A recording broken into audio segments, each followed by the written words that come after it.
بسم اللہ الرحمن الرحیم۔ اللہ کے محبوب سے محبت کرنے والے میرے بھائیوں، میرا مؤدبانہ سلام ہے۔ اللہ آپ کو خوشحال رکھے جی۔ میرا گلا اگرچہ بہت خراب ہے لیکن بہت خواہش ہے کہ میں آج آپ کو اپنا کلام ضرور سناؤں۔ خوبصورت کلام ہے۔ نعت اس کلام کو کہتے ہیں جس میں شاعر میرے آقا صلی اللہ علیہ وآلہ وسلم کی تعریف و توصیف کرتا ہے اپنی بساط بھر۔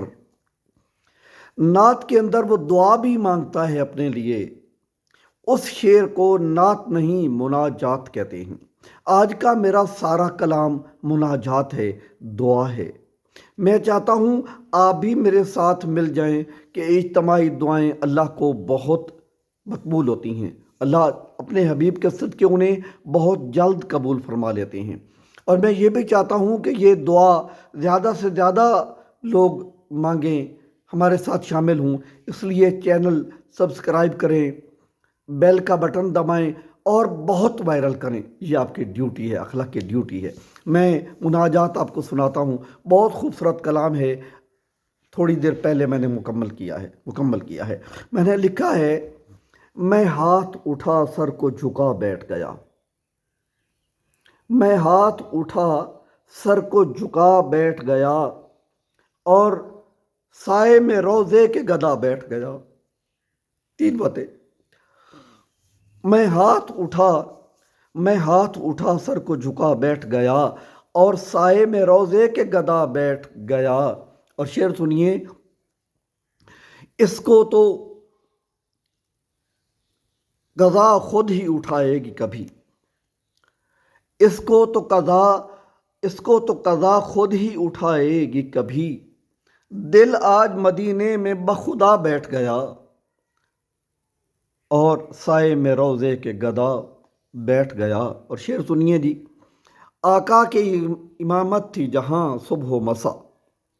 آقا کی امامت تھی جہاں صبح و مسا، مسجد میں وہاں بعد عشاء بیٹھ گیا۔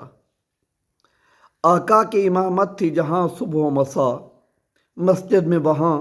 مسجد میں وہاں بعد عشاء بیٹھ گیا۔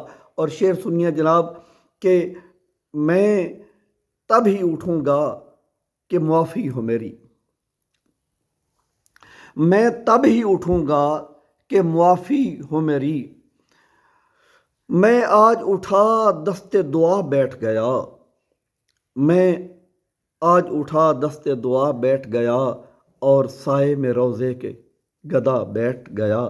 میں آپ صلی اللہ علیہ وسلم کا نعت خوان ہوں۔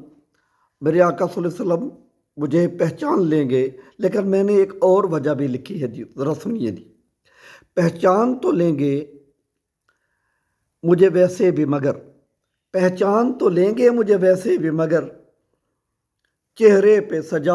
چہرے پہ عقیدت کو سجا بیٹھ گیا۔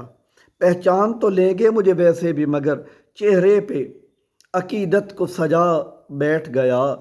اور آقا میرے تشریف تو لائیں گے ادھر، یعنی میرے گھر۔ آقا میرے تشریف تو لائیں گے ادھر، رستے میں بچھا کر میں ردا بیٹھ گیا۔ میں نے چادر اپنے بچھا لی رستے میں بچھا کر میں ردا بیٹھ گیا۔ اور اب دو اشعار آپ صلی اللہ علیہ وسلم کے نالین مبارک پر جی، سنیے ذرا غور سے جی۔ نالین میں آقا کے سجا صاف کروں، نالین میں آقا کے سجا صاف کروں، دستار میں زمزم سے دھلا بیٹھ گیا۔ کہ میرے آقا صلی اللہ علیہ وسلم اسے اپنے نالین صاف کروا لیں، میں نے اپنی پگڑی زمزم سے دھلا رکھی ہے۔ نالین میں آقا کے سجا صاف کروں، دستار میں زمزم سے دھلا بیٹھ گیا اور سائے میں مدینے کے اور سائے میں طیبہ کے گدا بیٹھ گیا۔ اور شعر سنیے جی، اور سائے میں روزے کے گدا بیٹھ گیا۔ شعر سنیے، سر پر رکھی نالین تخیل میں فقط، سر پر رکھی نالین تخیل میں مگر، لگتا ہے میرے سر پہ ہما بیٹھ گیا اور سائے میں روزے کے گدا بیٹھ گیا۔ اور ایک شعر جی، کربلا پر دھڑکن ہے کہ رکنے کی نہیں اب تو کبھی، دھڑکن ہے کہ رکنے کی نہیں، اب تو کبھی سینے میں میرے کرب و بلا بیٹھ گیا۔ اور لوگ کہتے ہیں قیامت نزدیک ہے، میں نے اس کے لیے کیا تیاری کی ہے، ذرا سنیے۔ سنتے ہیں قیامت بڑی نزدیک ہوئی، سنتے ہیں قیامت بڑی نزدیک ہوئی، لکھ کر میں تو آقا کی ثنا بیٹھ گیا، اور سائے میں روضے کے گدا بیٹھ گیا۔ اور مقطع ہے جی کہ در پر پڑا مقبول ہے شاکر ہے یہی، در پر پڑا مقبول ہے شاکر ہے یہی، اور روضے پہ وہ راضی برضا بیٹھ گیا، اور سائے میں روضے کے گدا بیٹھ گیا۔ میں ہاتھ اٹھا سر کو جھکا بیٹھ گیا، اور سائے میں روضے کے گدا بیٹھ گیا۔ اللہ رب العالمین میری اور آپ کی دعاؤں کو قبول فرمائے۔